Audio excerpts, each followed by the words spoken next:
Guys, welcome back to the channel. Today's video, I want to say sorry I've been MIA, but I've been doing stuff behind the scenes, off camera. We'll go over that a little bit in this video, but I have the Cobra behind me, and I was driving it yesterday, and I'm still braking in the rear and everything. If you guys know, I still have my noise too, so clearly that wasn't the rear axle. But I've done a couple things since I've done the axle. I actually put a new set of control arms, lower control arms in. I actually found that the control arms were actually loose on the body side, which I obviously didn't touch to remove my axle. I just unloosened them on the axle.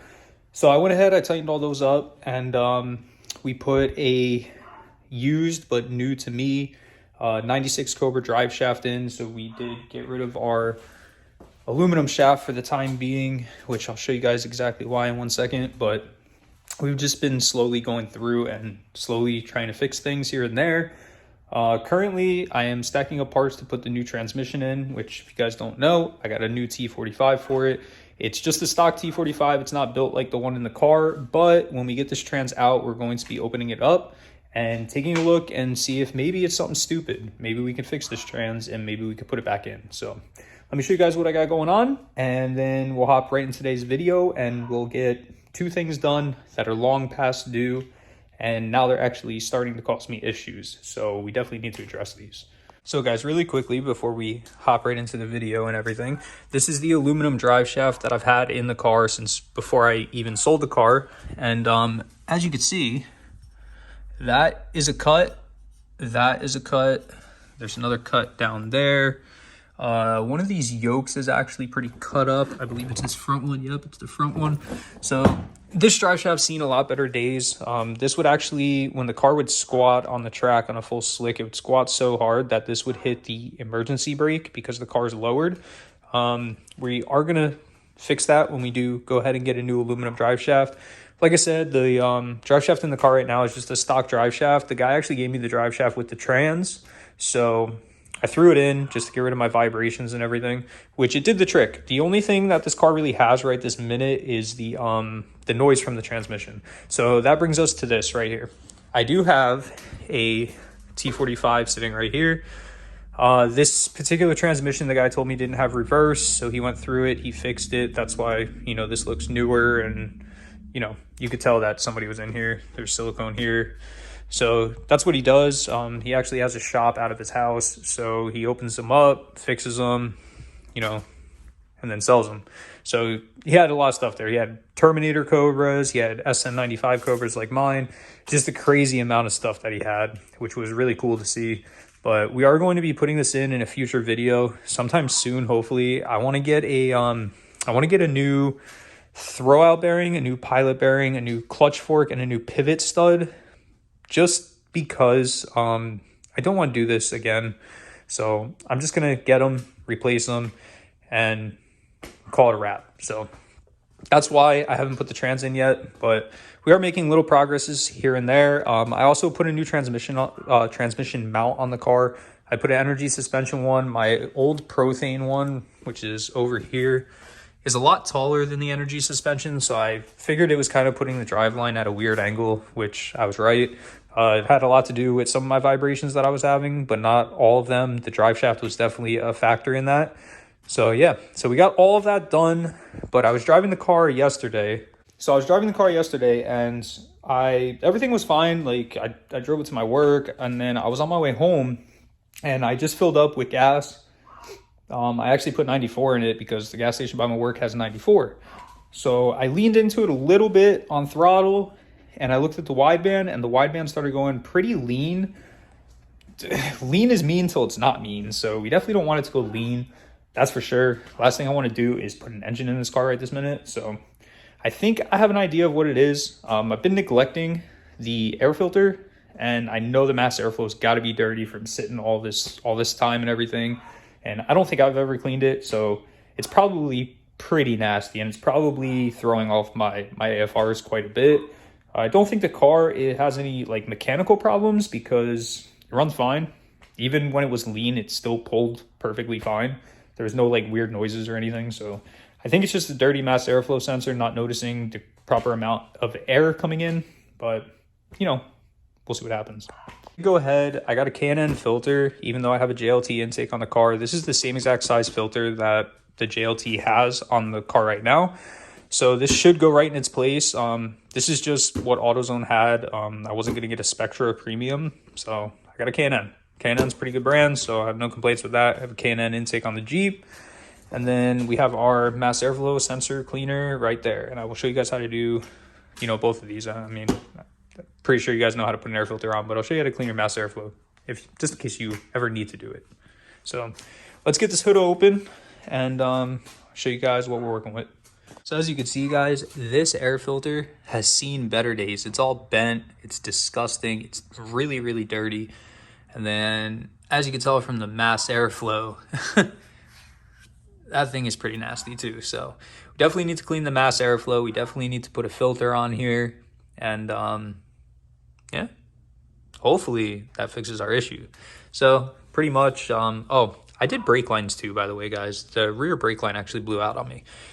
That wasn't fun, but we got those done too. It has copper now, so they won't be rotting anytime soon. But yeah, so let's pull this filter off and get the mass airflow off. These are going to be tamper-proof Torx bits, unfortunately, which really, really suck. And it actually looks like they're slightly stripped out, but hopefully we can get them off. But we should be good. I'm sure we'll probably be fine. So unplug your connector right here. Make sure everything looks good in there. Everything does look good in there. And pretty much we're going to take these two screws out and we're going to hopefully find a dirty mass airflow. I really hope that's the issue. So let's get this filter changed out really quick because there's no sense to not do that really fast because it's literally one hose clamp and it's going to come right off and our new one's going to go right on. So let me get this swapped out really quick and then we'll take a look at the mass airflow. So we got our new filter on there. I got the two mass airflow screws here.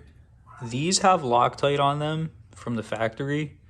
They weren't that fun to get out. They were pretty tight. So be careful you don't strip them because you are using a safety Torx bit, which safety Torxes have the hole in the middle. It's tamper-proof Torx, safety Torx, whatever you want to call it, but you will need one of the Torx bits with the hole in the middle.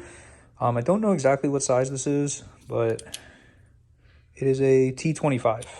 So that is the size you'll need.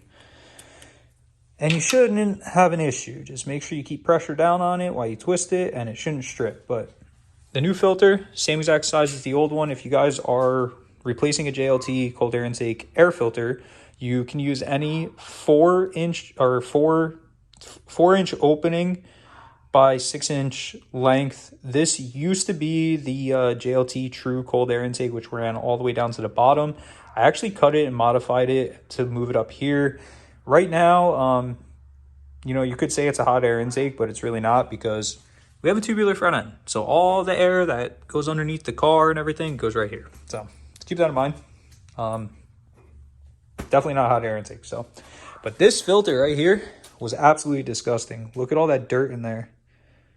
Really, really disgusting. So this is going in the garbage. I'm not even going to attempt to clean it. If it wasn't all bent up, I probably would clean it and oil it and then reuse it, but it's cheap enough to buy a new filter. So that's what we did. And then in the future, we'll just clean that one and put it back on because this is a really good intake. There's no point to replace the intake or anything. So now we got the mass airflow sensor, which on the surface, it's not really going to look dirty, but it's always a good idea to clean these things. Definitely a good idea. They do get gunked up over time, especially with aftermarket filters having oil on them and stuff. It can throw off your reading. I had a similar issue in the Subaru, and you know, it's cheap enough to buy this can of cleaner. Make sure you don't use brake cleaner on this or carb cleaner or anything. Make sure you only use mass airflow sensor cleaner. You will damage this sensor. And don't go touching that resistor in there or anything like that. Don't touch it at all. But pretty much what you're going to do is you're going to take your cap off here. You're going to take your straw and put it in the nozzle. And you're going to saturate both that top one and the bottom one with the fluid, and what it will do is it'll drain out the bottom here. You can spray it from all angles too, so you get everywhere, but you want to saturate it pretty good and let it run out, and it will essentially just clean those 2 resistors in there, or whatever you want to call them, but that is what registers your airflow. So if those have any type of dirt or anything on them, you will get false readings, and your computer will not really know what to do, like pull a ton of fuel. So that is why we're cleaning this. So let me get this sprayed really quick, get it all cleaned up, and we'll get it back on the car, and hopefully we fixed our problem. So I went ahead and I got her all sprayed out, just letting her air dry right now.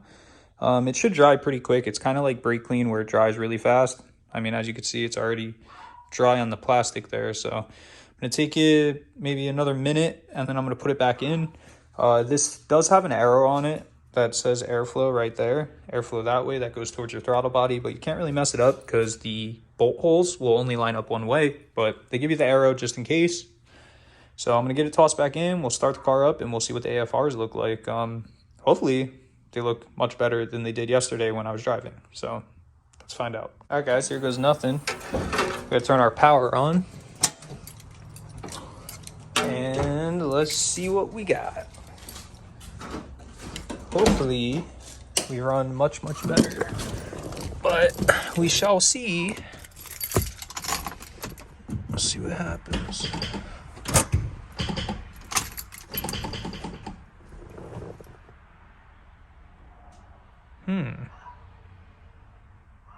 There we go. At first the gauges weren't lighting up, so it's a little weird, but let's see what we got. We got to wait for the oxygen sensor to heat up, and we'll see what we're reading. Because we are reading, it bounces back and forth a little bit, which is part of the tune on this car. The tune is not spot on by any means. It needs to be retuned. But it does, this is normal for it on the tune that it is. It fluctuates a little lean at idle, but it goes down and back and forth. So we are reading anywhere from 15.4 to like 14.6, which is pretty much right where we want to be. You really want to be 14.7 at idle, but it's going to move around a little bit, guys. It's never going to be perfect. So we are reading much better than yesterday. Yesterday we were like way up here on the AFRs. Sometimes the gauge actually did the 3 dashes, so I'd say we probably fixed the problem. I don't think the car is going to go lean anymore. It would be doing it right now, so should be good. Seems like it's running okay. I'm just gonna pretty much wait for it to fully warm up and close this video out for you guys. I just want to get some content out for you. You know, I haven't posted in a couple weeks, so figured why not take a quick video for you guys of this, and the next video you guys see will probably be doing the transmission. So we are looking good. AFRs look much, much better, at least for having a bad tune, but they look a lot better. So I think it's fixed. I just wanted to get some content out for you guys really quickly. I know I haven't posted, so I figured I'd post something for you. But the next video, we will be putting the transmission in the car once I get those couple of things that I need. And we'll get that done, and we'll get rid of our noise, and we'll have a 100% mechanically sound SN95 Cobra again. And then we will go to the track and get our 11-second time slip, because I am determined we are going to do it. And it's going to be on a drag radial, Nitto 505Rs. We're going to do it. It's going to happen. We might break the stock trans in the process. T45s aren't exactly known for 3rd and 4th gear shift forks and shifter selector plates. We'll see what happens, but if we break it, we break it. We have another trans. I just got to figure out what's wrong with the one in the car. And this one's actually built, so this one won't break. It has billet forks, hardened selector plates, I think they're called, or they're steel. They're stronger ones, whatever they're made out of. I don't exactly know, but they're better. But yeah, so hope you guys enjoyed today's video.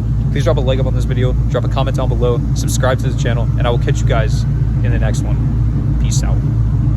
Everybody has a turn back moment. You have a moment where you can go forward or you can give up. But the thing you have to keep in mind before you give up is that if you give up, the guarantee is it will never happen. That's the guarantee of quitting, that it will never happen, no way under the sun. The only way the possibility remains that it can happen is if you never give up no matter what.